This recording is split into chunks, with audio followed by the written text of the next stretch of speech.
Ah, the Piston Cup, the number one trophy in the Grand Prix Championship between me, Chick Hicks, and the King.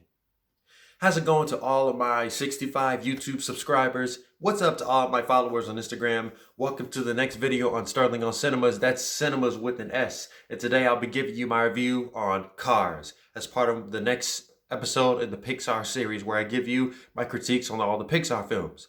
Before I begin, if you are new to this video, don't forget to like, share, subscribe, leave a comment on the section below, and most importantly, watch it to the very end. And the same thing, if you're watching this on IGTV series on Instagram, don't forget to follow me. If you're new to my page, like, share it on your story with your friends and family, and watch it to the very end. Then leave a comment if you have anything to comment about on the film or about the video. Let's get to it.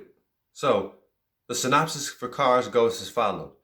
While traveling to California to race against Strip Weathers, the King, and Chick Hicks for the Piston Cup Championship, right here, Lightning McQueen, played by Owen Wilson, becomes lost after falling out of his trailer tractor in a rundown town called Radiator Springs.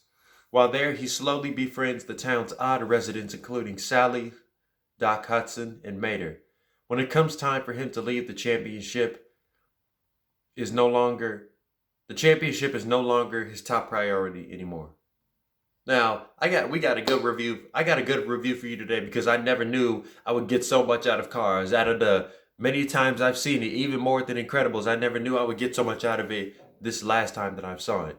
So here's my take on the story. Just like the previous Pixar entry, Cars gives off a very flashy tone. However, the Incredibles are flashy in a classic sense, but while Cars gives off a more exotic and modern type of flashiness, if you know what I mean. Celebrity type of flashiness. Cars keeps this tone for a little while until it redirects itself in a more conventional tone. And by conventional, I mean, for the audience, I feel that this tone shifting was important because it compares the celebrity life with the simple life. Because we hear about this all the time, how money doesn't buy you happiness, fame doesn't buy you happiness, but the value you share with other people will bring the happiness out of you and the joy.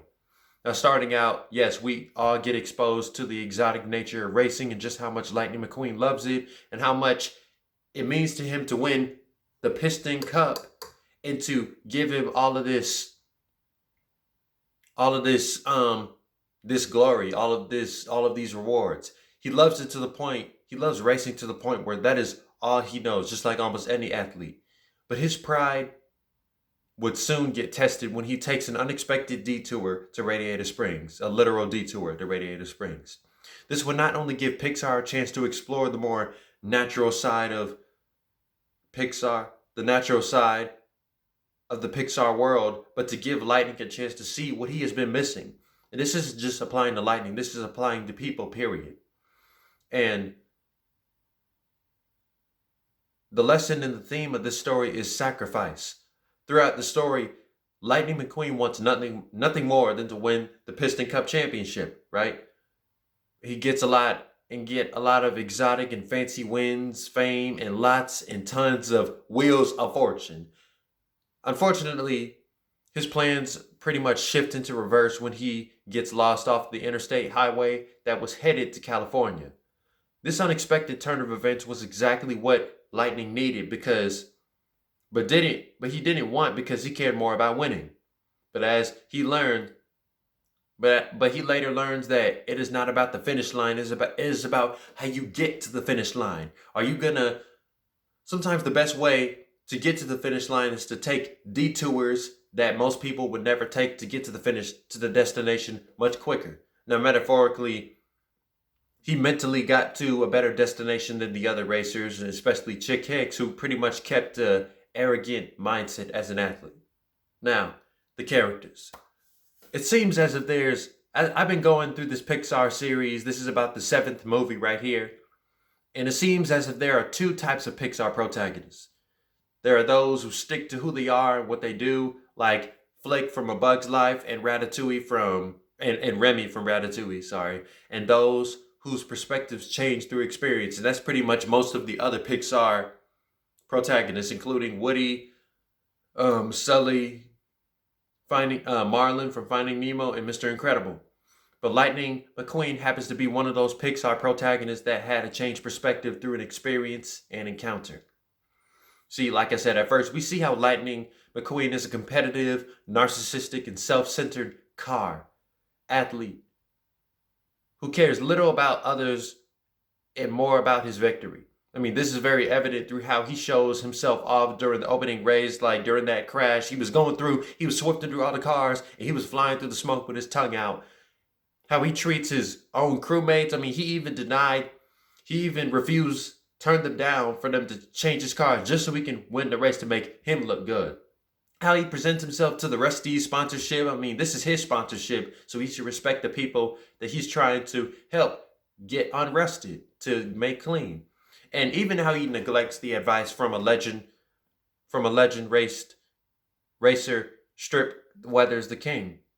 Of course, Lightning's fate takes him to the last place he would want to be, a small country town called Radiator Springs. While there, he meets Sally, who is a Porsche, Sarge, a military truck, Fillmore, a happy Volkswagen van, a happy Volkswagen van, everybody's favorite tow truck, Mater, Doc Hudson, who is the former race car, the Hudson Hornet, Red, the fire truck, Lizzie, who was a 1920s MT car, Flo, who was a 1970s car who owns the gas station, Sheriff, who's the police car, Ramone, who is a muscle car with body art, and Luigi and Guido, the two enthusiastic Italian owners who love Ferraris. Lightning McQueen doesn't really want anything to do with these strange cars because they pretty much have him there for community service to fix the road. Now, naturally, yes, he was meant to do that, and no athlete wants to find themselves there doing community service under the wing of some townsfolk. But as the other cars started to open up to McQueen, they started rolling down windows of advice to open up to McQueen. They started for example, Doc Hudson, who is a more experienced race car than Lightning McQueen, teaches him a thing or two about driving off-road because, yes, he's a city car. He's a international race car. He's a national, worldwide known race car who's known on driving on asphalt. So he teaches him how to drive off-road because there will come a time in these races where he will go off-road and it will benefit him. Tomater shows him the power of friendship through bonding. And I will say I have mentioned that Pixar is known for having buddy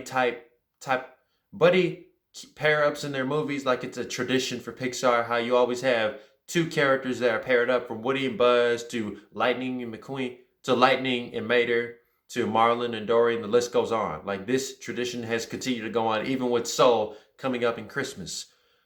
But Sally teaches him about how valuable the simple life is. Now, in the scene where Sally and Lightning McQueen take a drive up to the mountain, when they was kind of racing each other there, it is one of those revelational moments that the protagonist is exposed to.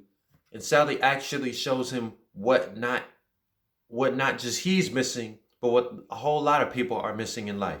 We tend to miss the value in simple things and how beautiful it is because we're so blinded by the exotic stuff or the fancy things, the fancy cars, the fame. But for Lightning, he learns a lot of valuable things from different cars through Radiator Springs that changed him both physically and mentally. But the best thing about these sacrifices is that they are all paid off during the climax.